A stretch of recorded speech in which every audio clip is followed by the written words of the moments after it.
Hey guys, welcome to my new blog. तो guys देख सकते हैं जो कल हमने पार्सल ऑर्डर करा था, फाइनली गाइस वो आ चुका है। तो हम उसको ओपनिंग करते हैं। देख सकते A few moments later. हैं गाइस, ये Wow! हमारा पार्सल जो हमने कल ऑर्डर किया था वो आ चुका है।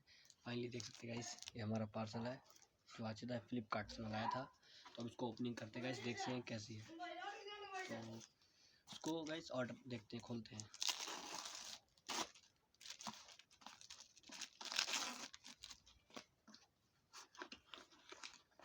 बस खोल रहा हूँ मैं, देख सकते हो गाइस। ये क्या है गाइस, ये है, देखते हैं गाइस कैसी दिखती है और कैसी दिखती है। Wow guys, nice. तो ये ऐसे करके ऐसे खुलेगी। देखो गाइस, ये हमने कल ऑर्डर की है तो ये आ चुकी है फाइनली गाइस। अब इससे नेक्स्ट वीडियो बनाएंगे तो दिखाएंगे आपको।